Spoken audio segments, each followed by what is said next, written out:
Millionaire man sees black maid saving his only daughter and changes her life forever. The air was filled with laughter, wine, and the clink of crystal glasses.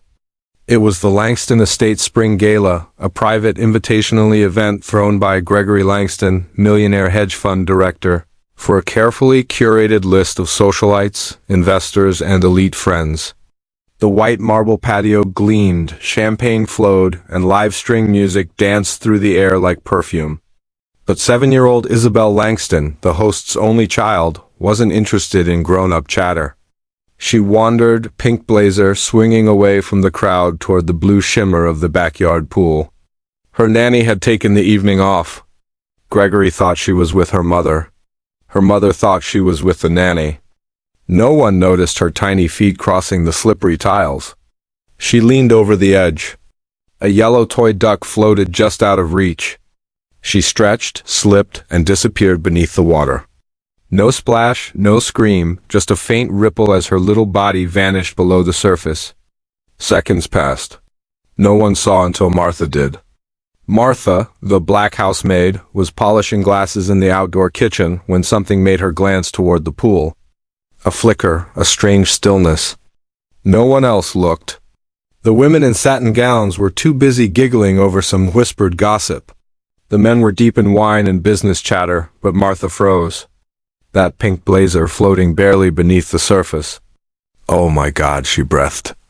She didn't shout. She didn't ask. She ran.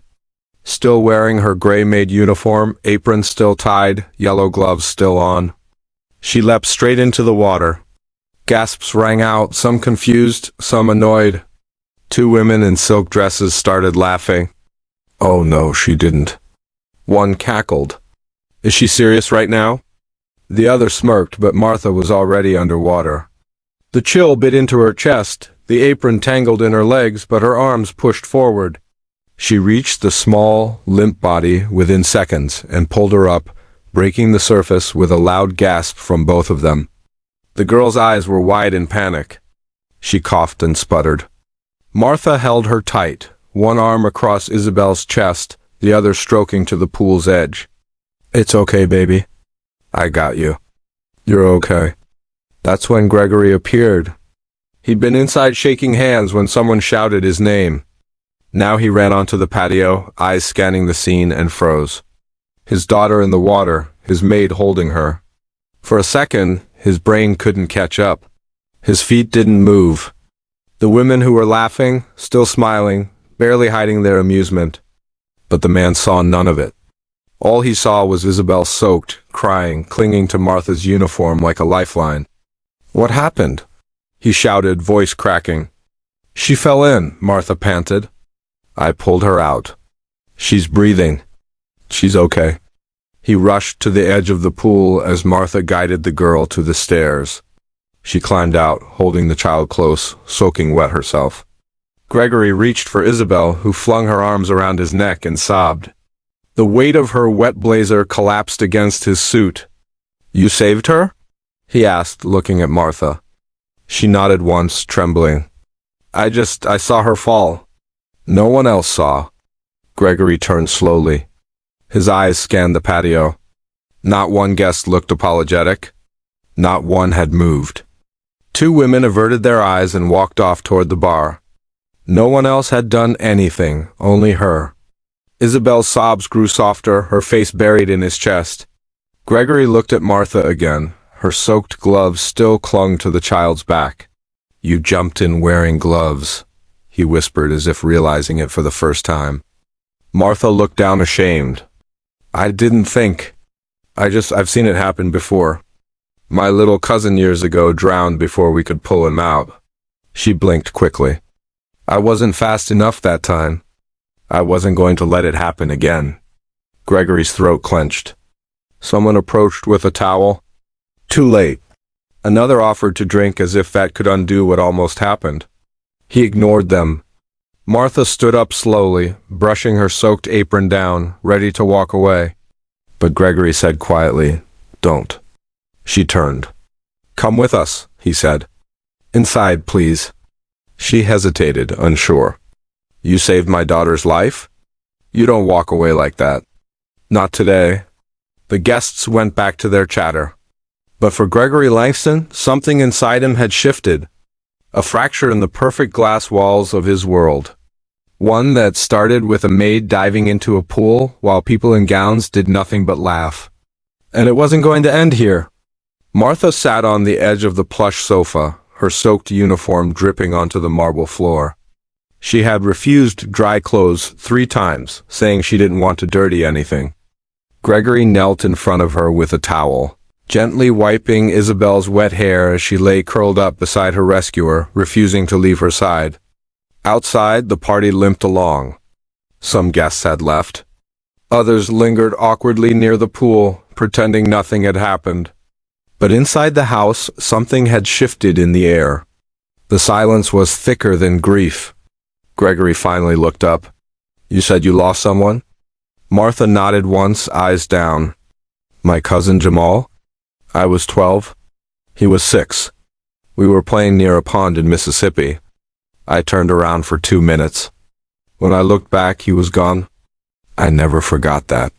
Her voice trembled. "I never stopped blaming myself." Gregory swallowed.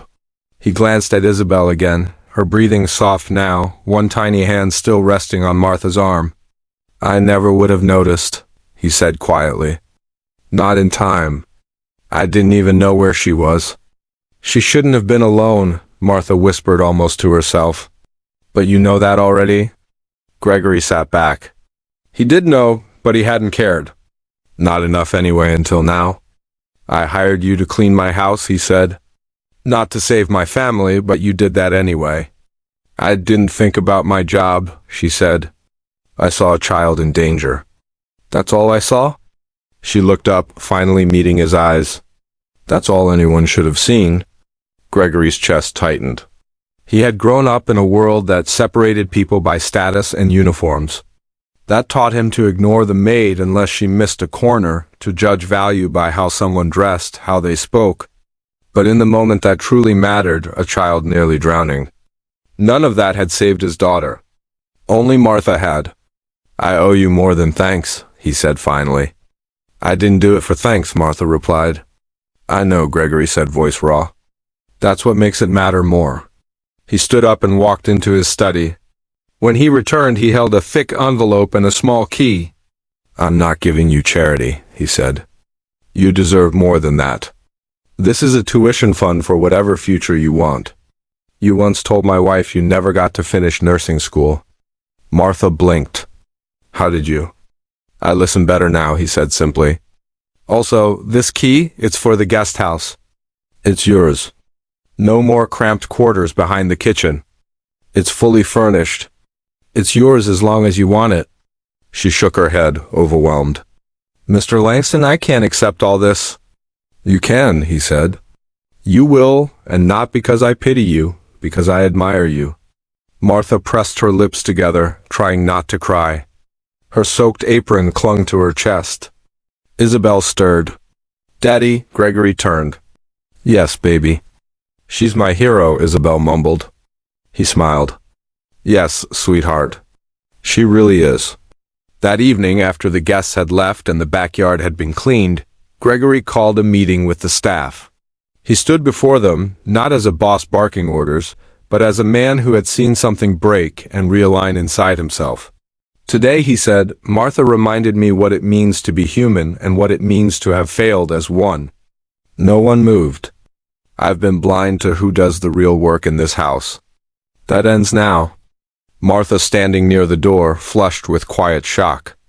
Later, as the sun dipped behind the hedges, she stepped out onto the porch, dry clothes on her back and a key in her pocket. She looked out at the pool, still empty now, and took a breath that felt like the first free breath in years. Inside, Isabel was already drawing a picture. A woman with dark skin and yellow gloves pulling a little girl out of blue water. She titled it in crayon, "Martha Saves Me." Gregory framed it the next day, and from that moment on, Martha was no longer the maid in the background. She was a savior to them. She was family. If you enjoyed this story, don't forget to give it a thumbs up and hit that subscribe button for more emotional, dramatic, and unexpected tales. And let us know in the comments where in the world are you watching from. We love hearing from all of you. Until next time, stay kind, stay curious, and keep watching.